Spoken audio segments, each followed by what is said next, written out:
I was 16 years old, I was getting straight A's at my fancy college prep school and feeling great about all the possibilities ahead of me. So one day I walked into the office of my high school guidance counselor and I told him about all the exciting plans that were coming together in my mind.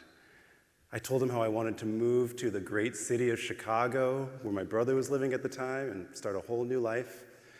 I told him I wanted to go to Northwestern University and build on my strengths in something like biology or piano or psychology.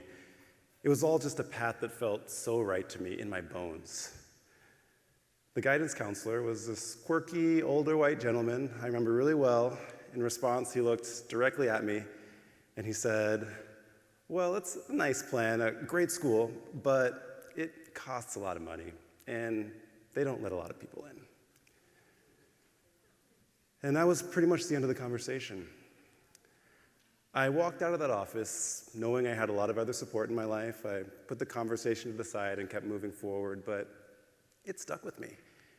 And I would think about it from time to time over the years and just wonder how that interaction or others like it could really affect someone, especially if they don't have a lot of other support in their life or they're not sure what they might be able to do. So I kept going, I followed through with my plan. It worked out really well for me. I continued on to grad school in psychology, and eventually I found myself fixated with studying the lives and life paths of young people. And in this work, the problem I've come to recognize is that people are constantly made to feel smaller than they might otherwise become by the people and the systems around them. And this really matters because it holds us back from seeing and reaching who we might be. My colleagues and I have also found, however, that key messages at critical moments can keep people inspired by possibility. We've been conducting experiments for the past 15 years testing how messages that open possibilities can change people's lives by expanding their identities rather than shrinking them.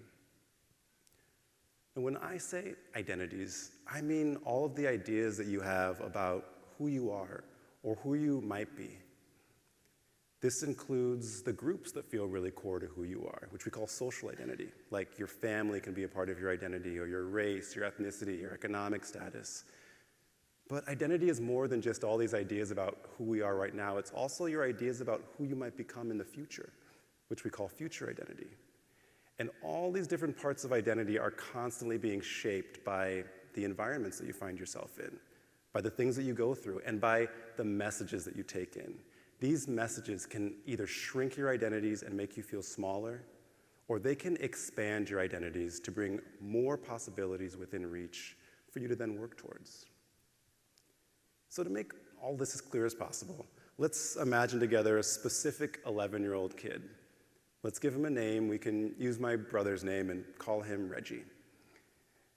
At the age of 11, Reggie's moving from being a cute little kid to a preteen. He has got good friends, loves his family. And when he gets asked that question, people always seem to ask, what do you want to do when you grow up? He actually has a pretty solid image coming together in his mind. He is growing up in a modest apartment, but he loves beautiful homes and has an eye for how they're designed and constructed. And he likes math, so he sees himself becoming an architect and designing homes all over the world. At the same time, he's starting to learn more and more about the barriers in his way to reaching that possible future identity. Everything he's going to have to accomplish, all of the money it takes to get there. It's this part that we wanted to tackle in our research. So we've run experiments testing how kids like Reggie react or respond to messages that open or close possibilities. How does that change what they imagine for their own future identities and what they actually do? So let's say somebody comes into Reggie's classroom one day with a message to share. And this is just like we do in our experiments. It's something like, yeah, college can cost a lot of money, but there's this thing out there called need-based financial aid. There are these resources and opportunities to help you get there. Tuition can be really low or even free if you set yourself up to get to the right places.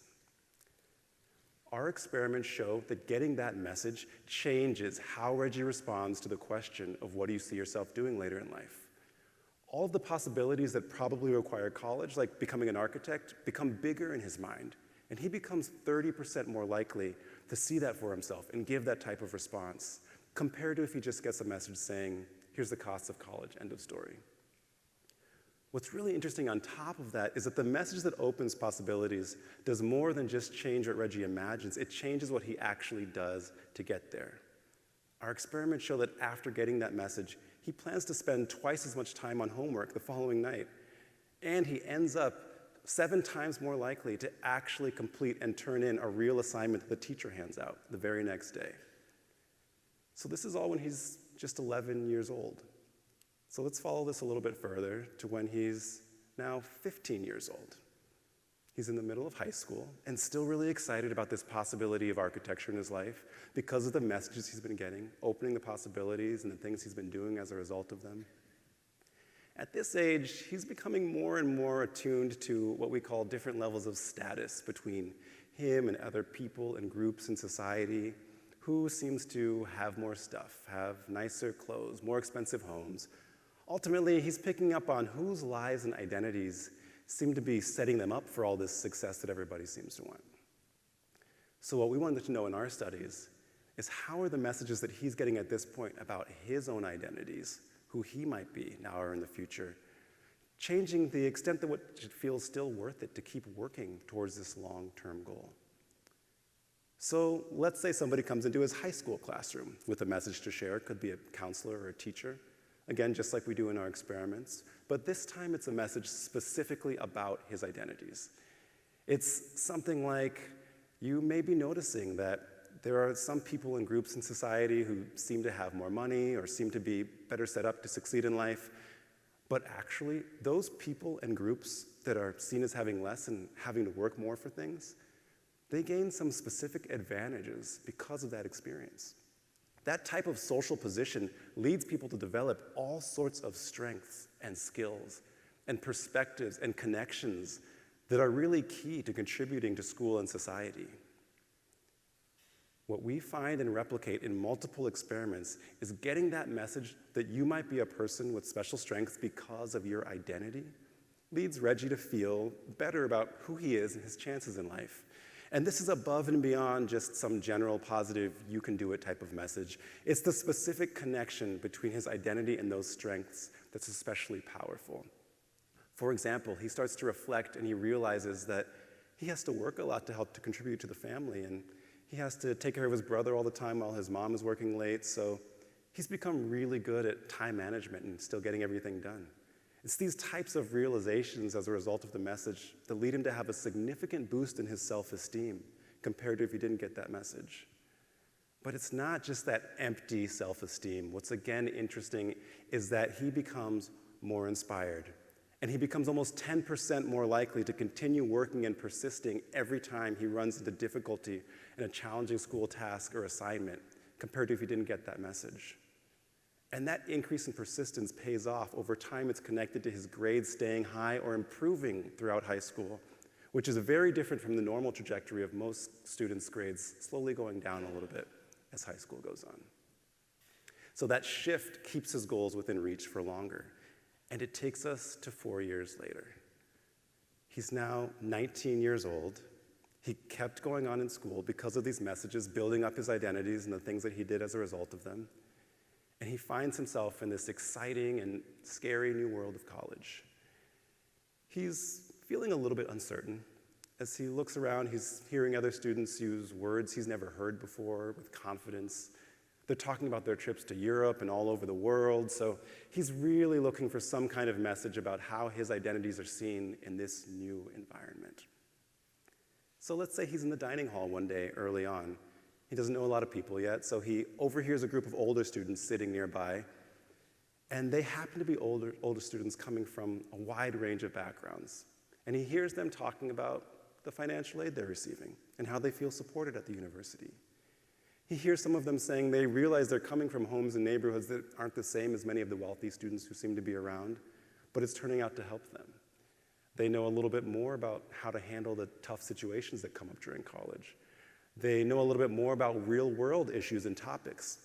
He hears them say they realize they're bringing more into the classroom because of their identities and where they're coming from, and that it's being recognized. getting that message, hearing from your peers or the institution that your identities are valued, leads Reggie to feel like he's going to figure out how to succeed in his classes and get the most out of college. Our experiments show that getting that message at the right time bolsters him so much that he then engages in college in ways that throughout his first year lead his grades to improve compared to if he didn't get that message. So much so that he ends his first year with grades that are just as high as students coming from those wealthy backgrounds and well-known private schools, reducing a disparity between him and those other students by over 60%. These are robust effects that we find in experiments where we randomly assign students to receive these messages or not. But there's a wrinkle in all of this. All of these messages, they help so much. They keep somebody seeing and reaching towards tough goals that can pay off in life. But it can take a lot from you to constantly persist and overcome barriers. And as Reggie reaches his dream job at a top architecture firm or in whatever field he discovers along the way, he realizes that he's feeling kind of stressed all the time. He's even getting physically ill a little bit more often. This is because to make it this far, he's had to be extraordinarily vigilant and persistent. He's had to overcome barriers in schools and workplaces that aren't designed for people without a lot of family wealth. He's had to deal with constant experiences of prejudice and discrimination in settings that aren't used to seeing someone like him succeed. We published a review of dozens of academic articles and empirical studies showing that this type of experience takes a toll on the physical health of people like Reggie and leads him to have an increase in levels of inflammation in the body, which is normally a natural response to something like a threat from a virus, but it becomes harmful.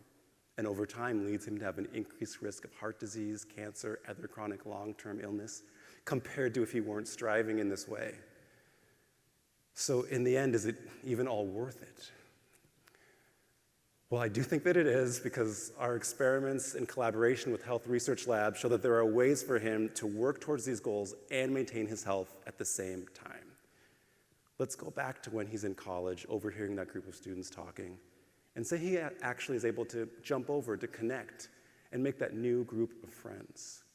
Or he's able to join some community or organization, like many that we work on, that's established to help him form deep and meaningful bonds with people who may have some shared identities and experiences and backgrounds that they explore together. Or he's able to also hold on to connections in the places that he calls home, with the people that he calls family, and with the culture that matters to him. All of these social connections and relationships are essential for physical health. We've run experiments in collaboration with Health Research Labs where we randomly assign young people to get a message that encourages them and shows them how to cultivate and maintain these types of relationships while they're striving for these goals, taking them to new places, compared to a message only focused on achievement. And what we find is when we bring these participants back into the lab is that over the course of the year, that increased emphasis on connection and relationships leads to a decrease in inflammation of 25%. So by not only expanding his identities, but also keeping them connected to close relationships, Reggie's able to find achievement and health at the same time.